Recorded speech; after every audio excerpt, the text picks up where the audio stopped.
Why we game has never been a question in need of an end-all answer, because who the hell's asking for the fun to end? But that doesn't stop a certain special kind of answer from mutating the thrills into chills. You see, it's all about excitement, and to me, the peak form within games are those sharp pinches to nerve, spine, heart, and mind. Singular pixels from slicing through. Killers, all with different claws, after the exact same reaction. Oh God! Be it from decimating expectations, attacking personal stimuli, or dealing truly special execution, these surprisingly common scenarios always feel rare. Well, when even a few button presses can turn even the quietest and dorkiest of souls into homemade adrenaline junkies, you don't just walk on by whistling. I know you know what I'm driving at here. A cardinal warning, dramatic twists, and extraordinary story developments are butter to this subject's bread. So several entries on here contain massive spoilers for certain games old and new. And when I say new, I mean new. I will give warnings and time skips for each before they start. The rest is up to you. Oh yeah, happy Halloween, by the way. Y'all get candy, I get intensity. Not to flex, but I definitely got the better deal.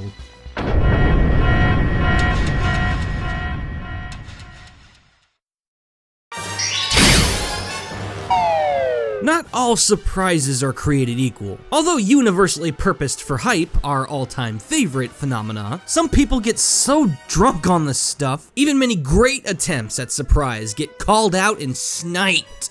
But some adapt, overcome, ascend.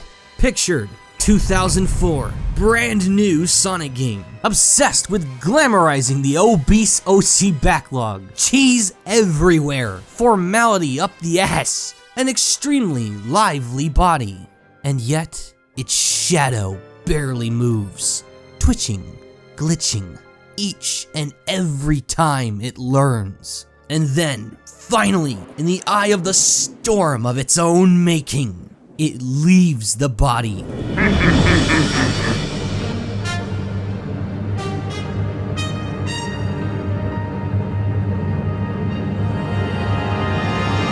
All living things kneel before your master.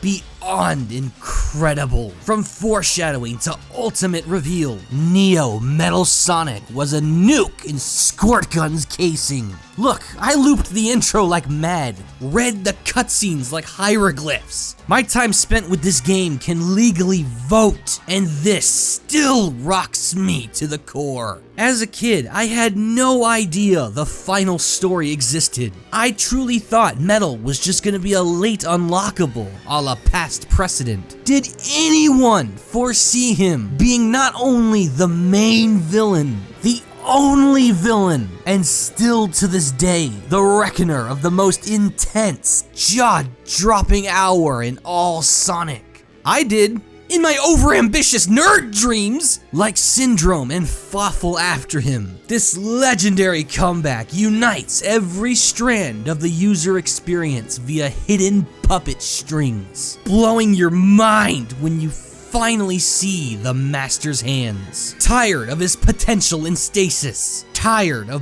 being a copy, Metal Sonic used every one of his iconic talents, mimicry, calcs, ability replication, to lure, trap, and murder his living reflection's entire legacy. Unmake his maker, end the franchise, an overlord to rule a world of his own metal. The build-up, the voice work, the atmosphere, the god lightning, the 50-second long transformation. I can't believe they went this hard on what was originally a mini-boss. Minecraft isn't exactly well worn to selective shocks. Roughing it in the cursed cubic unknown all alone is already a low poly looping coaster of and with all the turbulent world generation and nasty creatures of speculative purpose and origin, getting excited and spooked is just the mood, even for million-hour veterans. But hey, mining's great copium. Harvesting treasure, keeping a calm rhythm, descending into ancient darkness. Why is brain screaming? That's a weird block. Some whack-ass space grass. Ooh, Papa's gonna be making a moon garden. Nya. Oh, just experience. Well, that's not light bulb. No. Damn, this goes on forever. I'm gonna get lost. Oh, wait. Where are the enemies? I'm in hard mode. I'm not crazy, am I?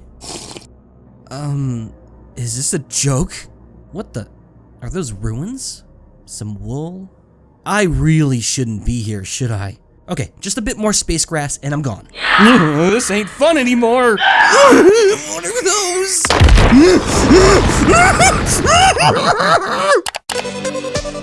Thanks for that, Mojang. The Deep Dark is a massive disconnect from the rest of Funny Square Game. This ain't funny! The bricks I shat sure are square though. Caving can already be kinda intense. Hard to see, easy to get jumped, risking your valuables. But just knowing some of them are painted with melted down copies of A Quiet Place, hell is looking unironically cozy. The Warden is obviously the smoking gun, an eldritch ogre with the bulk of a bedrock wither that never needs 3 strikes. Also, sound fucks me up. The thing really had to set its alarm tone to Souls of Damned Go Scree. Hit the snooze, villain brine. You ain't got nothing to do today. Yeah, my response was violent, but there's 2 reasons this ranks low. Minecraft's so massive and varied, there's a genuine chance that you would never even find a deep dark biome. And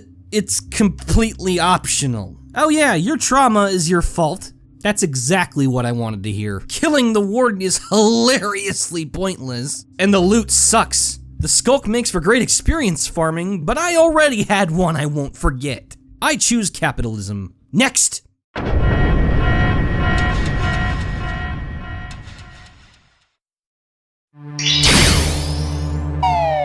How is it even possible to pick out an oh god moment from a game in a series where any new entry's mere existence makes you scream it?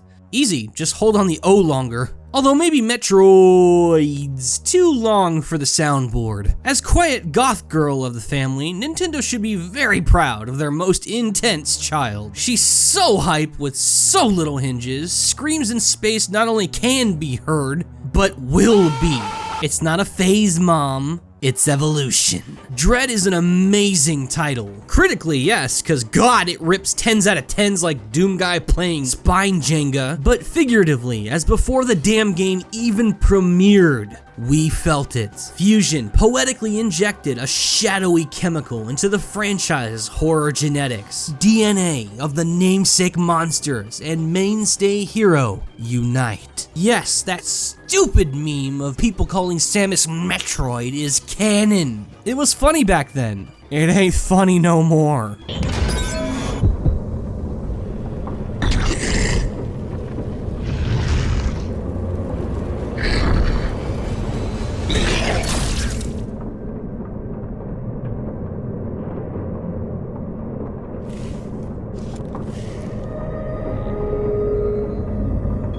Hearts officially skipped a beat. So how courteous of Ravenbeak, Twitter-given flesh, to reverse engineer this ominous development into a nuclear defibrillator.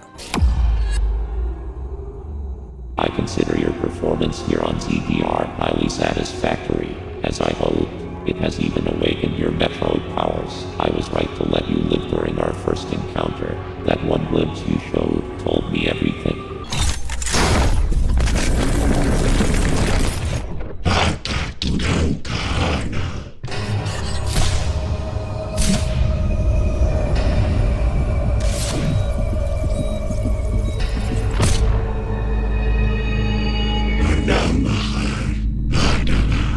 Oh my god, Darth Warbler seriously has the morph balls to turn his cosmic Amazon daughter into a non-sapient giga alien. How's that make you feel, Sammy?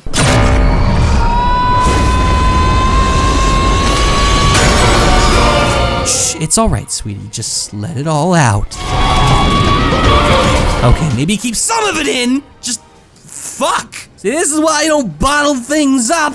Samus's stint in full-on Metroid Mania is one of the most intimidating chances ever taken on a Nintendo icon. Seeing her turn so savage against even weak enemies, draining their life, crushing their skulls, acting on predatory instinct. God, don't scare me like that! The execution is so good. I was worried about the ending, and I still kinda am. That exoskeleton armor, that tortured screaming. My God. Go back to serial killer dinosaurs, Five Nights at Wally's, and John Carpenter boogers. Give me any monster, just don't make my girl one. Eyes and shutter shades were once upon a time two different inventions, but now we squint so much, it's truly a twofer, ready to run away from or kill whichever one of the million or so suspect creatures end up being properly judged. You know it's coming. You think you're ready, but you're not. Oh God, are you not? Deep Rock Galactic's amazing. Terraria and Left 4 Dead had a baby and it is a party drinker. Little ahead of the curb there, but so am I. Cause Dig Dug's bosom buddies are part-time, full-time exterminators. The common glyphids are honestly damn adorable. Oh, that's a good bread loaf. But some of the variants are Jose from Home Depot, that's a huge bitch. Alright, how hardcore do insects gotta be when their suicide bombers evolve into atom bombs for failing natural selection? Blows the mind. And also the entire goddamn cave. The bulk detonators are a cattle prod to the adrenal glands. By and far the planet's most dangerous creature. Chunky Cheeto Crab is a giant glowing tumor on any dwarf's back. Not only is it terrifying how something so massively nuclear can sneak up on you, you better deal with that. Slow as they are, they hit like a Pokemon soundtrack, and burrow far faster and far better than any small fry for some janky teleport hacks. I love logic. Your life responsibilities found you is footloose. There's no dancing. You gotta kill it. Which actually isn't that hard. Just pop its Mario Galaxy ass weak points and hit the dirt. More than you do already. Detonators do lose points for their Achilles pimples. Seriously, do you bathe in bacon bits? But when you force even veterans' hearts to backflip, kindly accept this hazard tape ribbon. They also come in gold, but that ain't Mayday. That's payday. Money! Money! Money! Ah! It's stunning how little personal investment I have in the zombie genre. I spill out existential rhetoric with every bite of cereal, so why don't I like it when apocalypse-causing corpses do the same with every bite of person? Usually because it's done so much in the same way, and without much of an attempt at added thought. Granted, brains are getting eaten here, so I'll spare mercy. Dying Light 2. Alright, what do you got? Oh God, we're running. Someone did a face reveal. Yeah! Human race first, please! Woohoo! You still got it! Damn right I do. Who are you? A friend inviting me for honey and flowers. Bro, I just got done running. Please let this craft pepper spray. I'm kidding. Let's go salvage some supplies. Some fucking good eating here. Oh, you're leaving? Fine, more for me.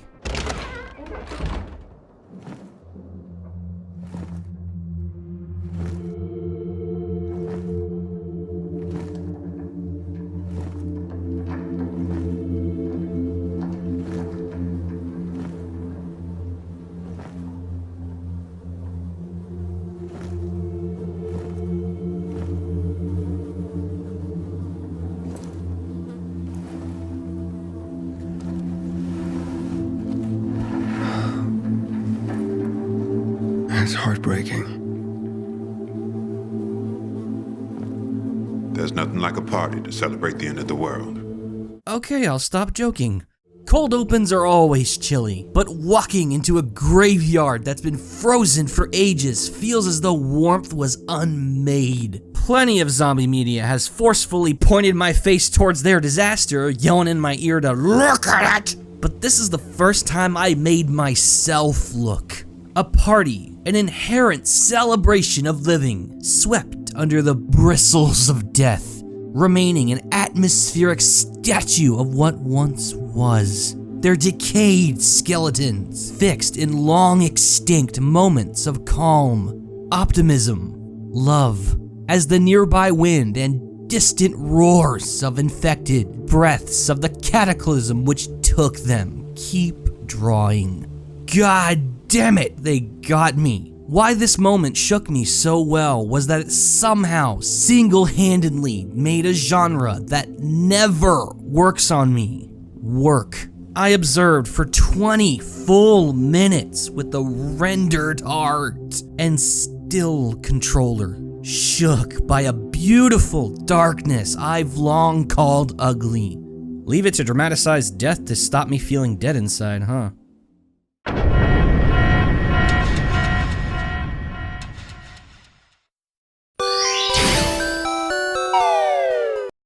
I just don't get it. It takes no time for the vocal masses to get absolutely bored with Pokemon. Oh, what a surprise. How original. Yet the more I play, the more I learn, the more I want, the more I wonder. Guess I'm just a freak. But hey, glad I'm not alone. This dude Volo seems to get it. Why does your face sound like flaming piano keys? You're a little obsessed, bro. Did I just buy a game-shaped mirror? Oh, and he wants to steal my type plates and overthrow Arceus itself. Huh, cool. Wait, what? Oh yeah, Cynthia cosplay by day is Cyrus simp by night, hell-bent on getting his Final Fantasy villain takeout. Your god's head on a platinum platter. May your bad bitch blood boil for generations. Orchestra, on. God damn, you sure battle like Queen of Sinnoh. Got the exact same team. Crafty ass Spiritomb lead, revenge killing bullet punch Lucario, and King Chomp himself. Without Dragon Rush and EQ? Alright, false god. Kneel. Spooky plate, please. Oh no. Gonna cry? I'd like a word with your manager. Giratina? You know, fair. I put God in the title. Should have prepped the hide-a-bed and find China for Scaly Lucifer. I so called it. Yes, this damn game did just turn into God versus Satan. For the sole reason your avatar is here was to be Arceus's human defender against their disavowed demon spawn's human attacker. The very challenging super boss you just beat enters a jump scare of a second phase, where the level 70 altered form Giratina turns your last max revive into a holy cross. You're gonna reach for it. Just one more hit. Yes! Return to dirt, holyless jerk! No. No.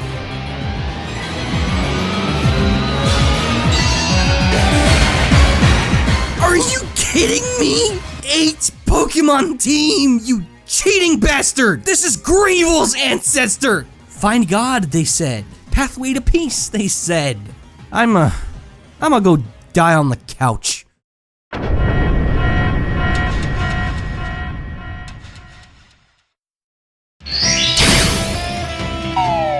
The benefits of slow burn storytelling are massive, should your patience be a strong enough fighter. But beyond all rationale, Whiplash can be just as brilliant, despite being the literary equivalent of backwaxing. The burn of efficiency. And with an entire ecosystem of hairy beasts at your non-existent throat, hello retirement, and hello Game of the Year. All throughout Kirby and the Forgotten Land, your colossal binge of top quality joy covers up what's to be totally honest, an even bigger time bomb. There's such little push to convey what the suspiciously familiar Forgotten Land actually is, why you're even there, and what the impious evil you know awaits you truly wants. Given the last game's massive lore libido, I was ready to scream, "Oh God," since reveal. And I still wasn't ready. Upon DDD's defeat and Giga Chad rescue, Kirby enters a withered elevator where a voice in clear English welcomes him to Lab Discovera, a facility built to contain a monster that ravaged the planet's wildlife 30 years ago. Quickly captured and contained, specimen ID F86 was ceaselessly researched, an endeavor so successful it allowed the Forgotten Land's dominant species to synthetically replicate the almighty alien's dimensional warping powers. Innovation evolved, inspiration struck, and the people abandoned their natural world, escaping to a land of dreams. I knew it! The Forgotten Land is Earth. The ancients were humans, and Earth's incarnation of dark matter, Fecto-Forgo, carried its revenge across every atom of Dreamland. This made my eyes boggle out of my skull. Void's ancient drive to punish those who steal powers, copy abilities they were never granted, started in our own backyard. Sure, my tinfoil hat's sizzling. This is technically interpretive, but you tell me they don't have the guts, brains, or spine. Doesn't fly for you? Okay.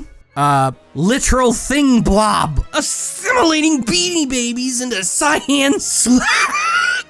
Does Elden Ring have thing blobs assimilating Beanie Babies into cyan slag? Didn't think so.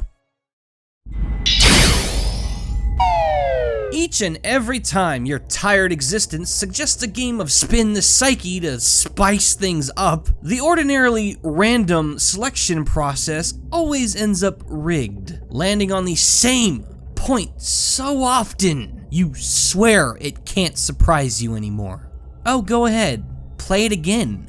Prove 'em wrong, champ. At this point, I'm literally 70% of Subnautica's marketing. You know it scares me. You think you know how much. And even I occasionally consider, why not practice more bravery? I have plenty of data and technology to guide me. Detecting multiple Leviathan-class life forms in the region. Right then and there, a deafening crash quakes the continent. Not the ship blowing up, but a shit so swift and forceful, it rips the hair out with it. The PDA warnings in Subnautica are terrifying. I can be certain for you, nothing you do out in Cthulhu's kill zone will ever be worth it. Long before any flavor of satanic sushi tears you to shreds, you'll have been internally gutted by your own spiked blood pressure to have your only semblance of an ally on this tortured teardrop in space tell you you're about to die. Makes every particle around you spin and distort. Your already terrible odds of survival enter the negatives as your primal panic ironically inches you closer to the incoming horror. You know, I'm already hollow and dead inside playing this bitch, but I might have actually lived on the outside if I turned your stupid ass off. Some personal digital assistant. Yes, Alexa, blast the Jaws theme in my ears. Hey Siri, GPS me some directions to the afterlife. Entering ecological dead zone. Alright, you fuckers. You care to explain the irony of this artificial intelligence? The way of the future actively keeps us from having one? Yep, we're doomed. Surprise mechanics never go soft. You can tell a lot about a company with how they choose to manufacture their jack-in-the-boxes. Most fit them with an outstretched middle finger, some put two, and the best program them to fist bump. Big difference between oh god and oh god, you got me. Indeed, loot box bad, time limit good. Hurry up!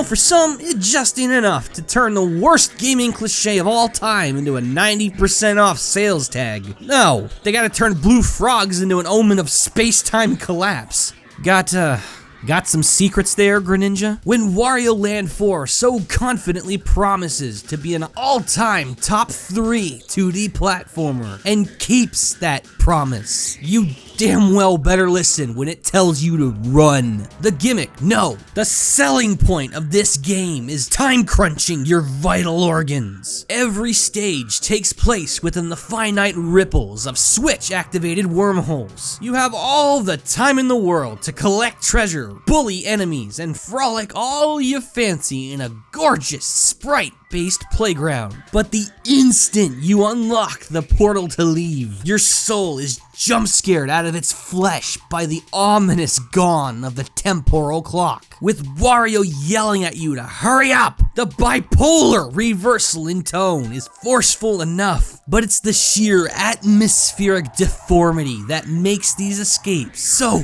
memorably intense. The background slowly melts and distorts, the level routes alter, time-stealing hazards spawn, and the music transcends you to a state of waking nightmare, trying so desperately to make it out, yet you know you're only barely fast enough. The rift is closing. Time's running out. Tick tock. Tick tock. Yeah! Shuffle that truffle, Turbo Chode!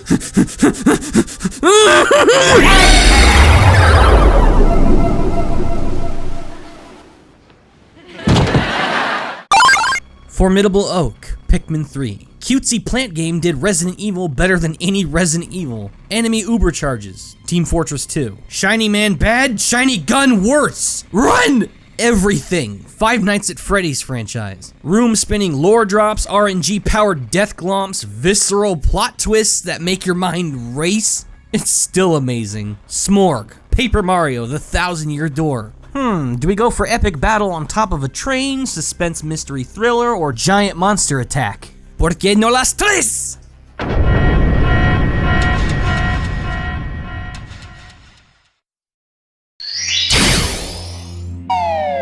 Awfully interesting how rules work. As in, occasionally not. If they were what we know them to be, mystery would go extinct. You ask a question, it's supposed to be answered. The fact that some can't be, well, how useful even is truth? Some games can't help but rent out that crawl space under your skin, and all they gotta do is keep quiet. Bug Fables ordinarily doesn't ghost you. It's a familiar yet comfy 6 rounds of Red Rover up until the centimeter-long saviors corner the Wasp King at Garden Zero, Giant's Lair. It's here where you grasp the many good reasons why it's also called the Deadlands. Common enemies as strong as chapter bosses, monstrous HP, nigh immune to debuffs, and combo together to effortlessly gore you with hypodermic difficulty spikes. Hang on, Deadlanders Alpha, Beta, Gamma? These are weak letters. What the hell is that thing? I think we found the real final boss. Prepare to get Antezma'd, waspy boy. Okay, good fight. He turned himself into a tree. Funniest shit I've ever seen. Okay, hit me with the twist. Credits? Whoa, no, done my ass! I asked you a question, game. It needs an answer. What the hell is that thing? Known only as Deadlander Omega, the lone giant of Giant's Lair, is a massive problem that's never acknowledged. This sinister cloaked leviathan with seemingly infinite eyes, charred skeletal arms, and fearful dominion over the savage mutants that handily destroy you. They don't explain that. God, there's not even closure. Get deep enough in, and it simply vanishes. The classic phases of paranoia set in. What is it? It is not a human despite being that size. It can't be a pet. It's way too evil and smart. And worst of all, why is it here? It doesn't even care about the everlasting sapling, the goddamn fountain of youth for bugs. Is this thing the reason the humans are gone? How can you ignore this? Then it hits you. Oh God, it's still out there. It is terrifying to think something this arcane, gruesome, and omnipotent can just hide under everything beneath it. Never forget, everything is an insect to something. This is being Fawful's Minion. Happy Halloween. Sleep with one eye open. And now, give it up for the high-tier patrons. Alfredo Jones, Azazel the Undying, Beast Gamer, Buzzsaw the Righteous, Chibi Emiko, Dark Lord Bloody Soul, Demented Duskull, Diamond Ice, Double N, Eddie Toxpin, Emerald Dash 192, Emily Infinite, Fencer DeRio, Flame Chocobo, Foxmiss Productions, Frontier Psychiatrist, Goldsbro TSG, Hero for Life, Jackson Martin, Jake the Snake Arenstom, Jobot.11, Jorah the One Piece Spoiler, Jordan McCon, Juice, Kevin Taylor, Kirby 484, Nightmare Steel, Kyle Wee 21, Love, Lucario Smash 246, Luigi Fan 234, Luke Johnston, Madam Starfall, Manias 3.0, Masao, Mathtron 5000, Matthew Smith, Mechamax, Morgan Arvite, Panther J, Patrick Sandlin, Peter Shepard, Renaku Lord of Shadow, Rio the Mountain Hermit, Roberto del Fuego, Shining Silvally 777, Sinistar Man, Skellington 977, Spencer Studios, Supercharged CEO of 9V, That Pyromane, The Gag Reflex, Thomas Drury, Tubazo 1989, Wes of Loathing, Zay Zandeler, Lady Archimedes, Downy Dolphin, Dominic the Raccoon, Luigi the Waddle Dee, Munchrai, Nova Strife, Philip Cross, Anthony Lucero, Augie and Panichu, Crunchy Boy, Dr. Dark 7, Greninja Gray, Midnight Matter, Mitchell Roberts, and Shade. May we meet again!